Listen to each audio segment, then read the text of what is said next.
Good afternoon, ladies and gentlemen. Thanks for Kyo's introduction. On top of previous fantastic presentation, I hope you can follow my presentation much easily. Today, my presentation will be focused on nose-to-brain drug delivery. So in recent years, direct transport of drugs from the nose to the brain along the olfactory bulb nerve pathway has received increasing attention as this pathway can offer a direct intake of drug droplets through the nerve pathway to the brain, which can bypass blood-brain barrier, which has been a great hurdle, for brain drug delivery using conventional drug delivery methods. So I will give you a case study using bidirectional nasal drug delivery approach.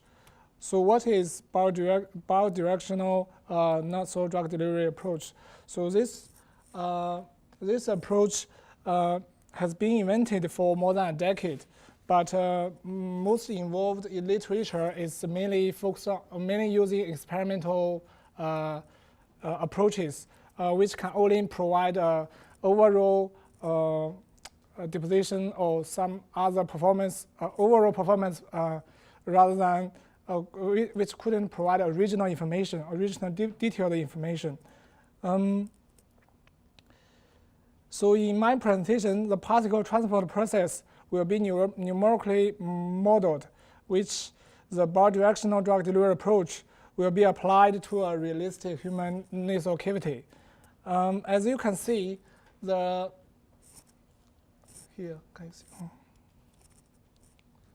this delivery system mainly consists of three components: the mouthpiece, the container, and we call it a nose piece.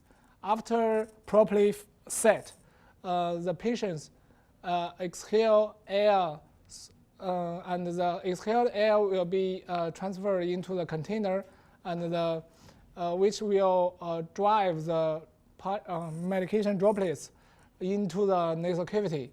During the exhalation, the soft palate in the back of the nasal passage will be simultaneously closed, which will create a unique route for the airflow in this way, and revert and exhaled through the other, and exit through the other side of the nostril. So in terms of numerical modeling, the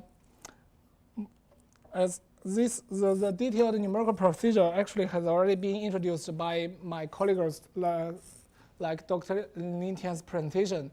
So mainly it's a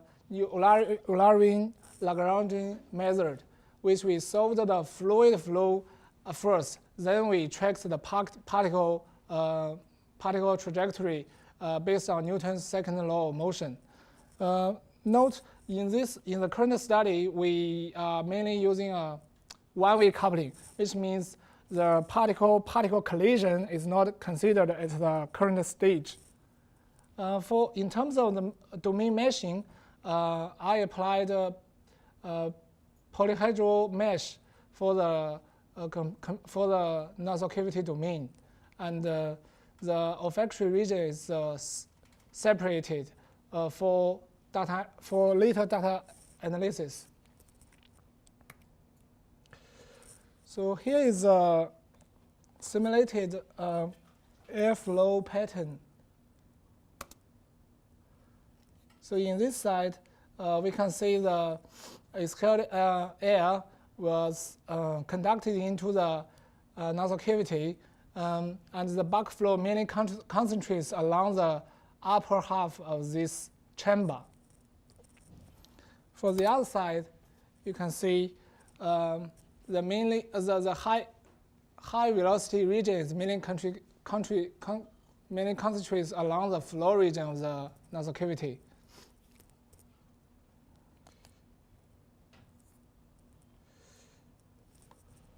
So then I released particles into the nasal cavity. So that means the drugs has already drugs droplets has been released into the nasal cavity, and the overall particle deposition fraction profile shows a U-shaped profile, which means for the lower and higher ends of the considered particle size can produce relatively high overall deposition rates, while for particles size in the range between 10 nanometer to 3 micrometer, we can't see notable overall deposition fractions. That also means particles in this range is not suggested when we design the drug delivery system. Following the olfactory deposition is shown in this slide. So this plot shows the olfactory in the left chamber, which is connected with the device. This side is showing the opposite chamber, the olfactory in the opposite chamber, which receiving the residual drug droplets. So for the left chamber, olfactory deposition shows a similar U-shaped profile, but only for the diffusive, for the particles in the lower end of the considered size range, mainly the diffusive, mainly the nanoparticles ranging in between 1 nanometer to few more times bigger, maybe 6 or 5 nanometer.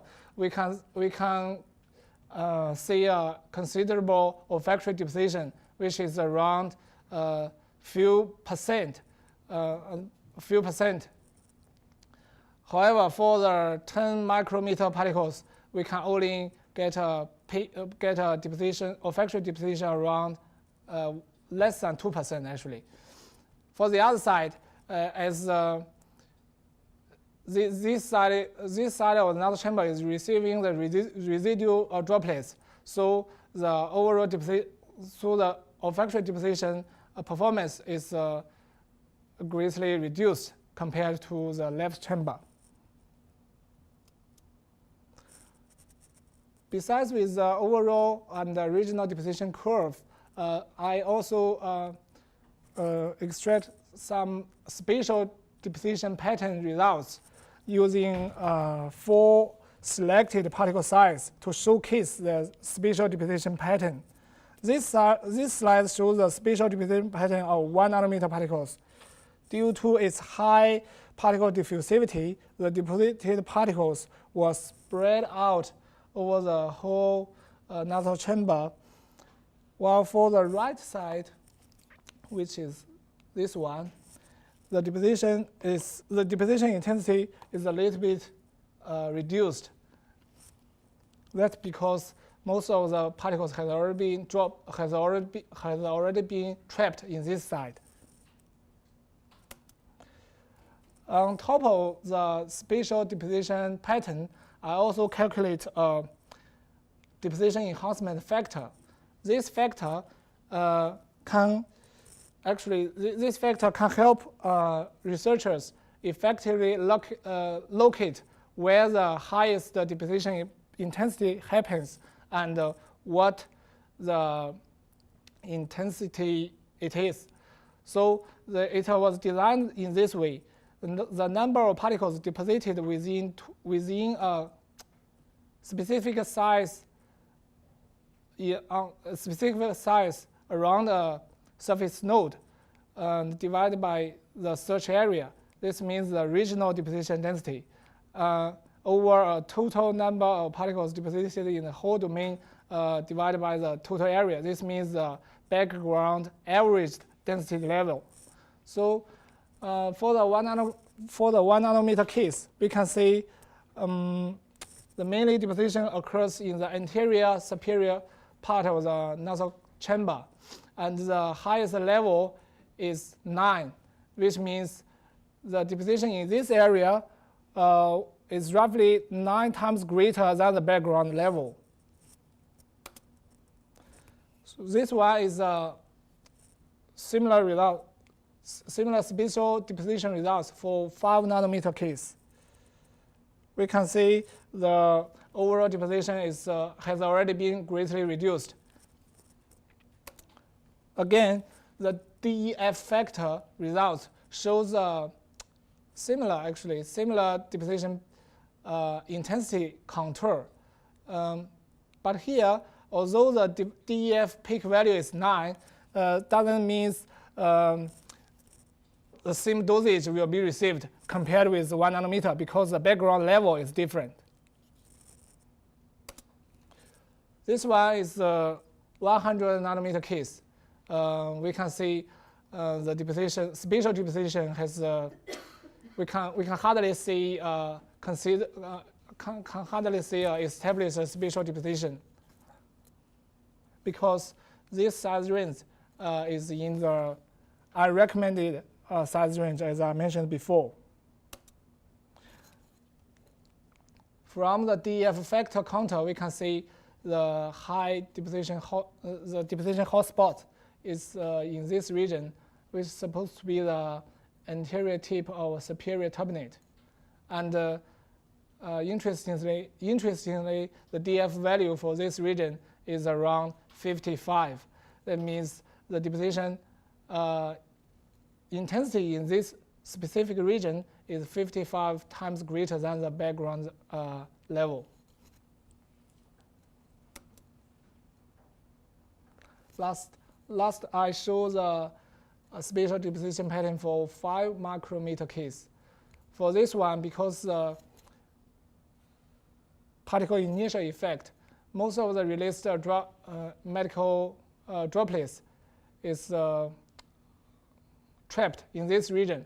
That's mainly due to direct impact. And the DF value for this case, we can see the peak DF value is 140 when we compare with the background level.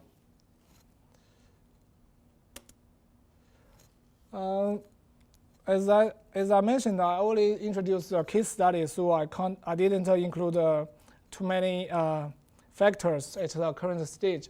In the future, I will test the inter-subject anatomical variability by considering more nasal passage models.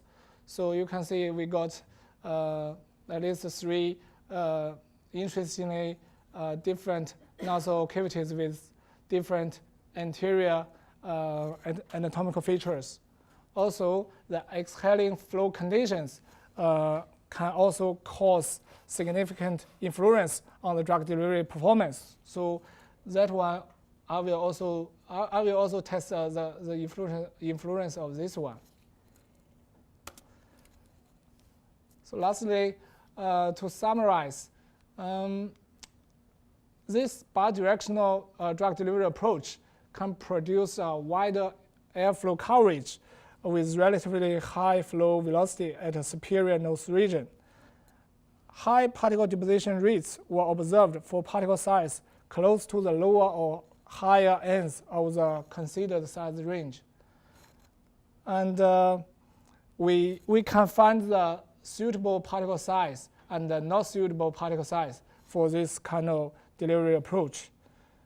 Lastly, the combination of total deposition profile, spatial deposition pattern, and the regional deposition enhancement factor combined together can help researchers to get a comprehensive understanding of the drug delivery performance in the respiratory drug delivery fields or other toxicology study fields. So that's my presentation. Thank you. Thank you. Just keep moving.